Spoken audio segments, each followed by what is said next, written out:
Assalamualaikum warahmatullahi wabarakatuh. Perkenalkan, kami dari kelompok 1 akan menjelaskan materi tentang sistem pernafasan. Saya Sari Fatimah. Saya Nur Fadilah. Saya Andini Afria Pradini. Saya Siti Nur Aziza. Saya Yulianti. Saya Nurul Ramadhani. Mengenal organ dan cara kerja sistem pernafasan manusia.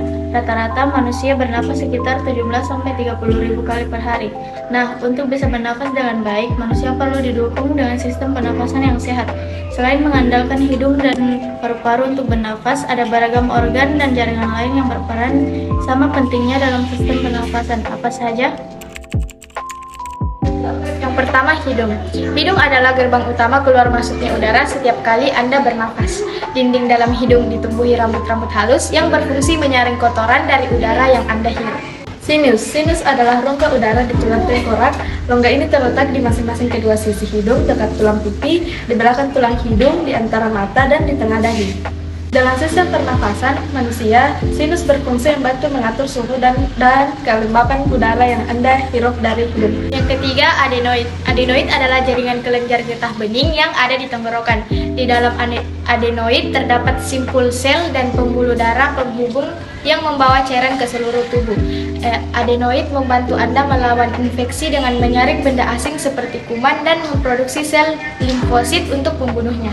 Yang keempat, tonsil. Tonsil adalah nama lain dari amandel. Amandel itu sendiri adalah kelenjar getah bening yang berada di dinding faring atau tenggorokan. Yang kelima ada faring. Faring atau tenggorokan bagian atas adalah tabung di belakang mulut dan rongga hidung yang menghubungkan keduanya ke saluran pernapasan lain, yaitu trakea.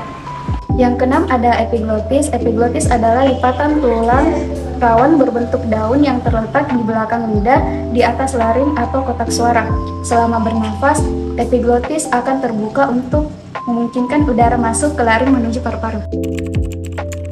Laring atau kotak suara. Laring adalah rumah bagi pita suara Anda. Letaknya tepat di bawah persimpangan saluran faring yang membelah menjadi trakea dan kerongkongan.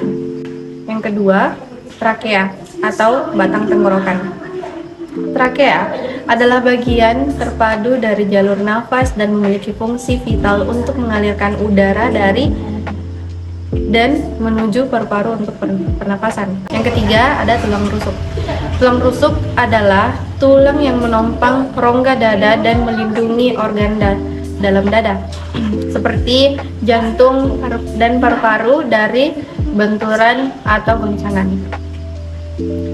Tulang rusuk akan mengembang dan mengempis mengikuti gerak paru-paru saat mengambil dan mengeluarkan nafas. Keempat, ada paru-paru. Paru-paru adalah sepasang organ yang terletak di dalam tulang rusuk. Masing-masing paru berada di kedua sisi dada.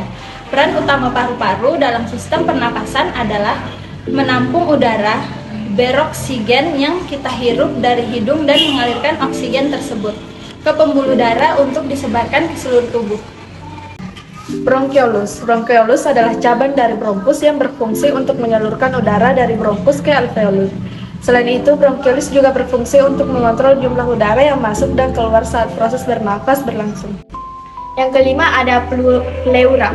Paru-paru dilapisi oleh selaput tipis yang disebut pleura. Lapisan pleura bertindak sebagai pelumas yang memungkinkan paru-paru untuk mengembang dan mengempis dengan lancar setiap kali bernafas.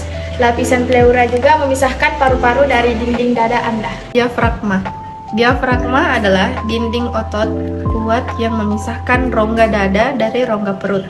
Saat melakukan pernafasan perut, diafragma akan bergerak ke bawah dan menciptakan rongga kosong untuk menarik udara. Ini juga bisa membantu memperluas paru-paru.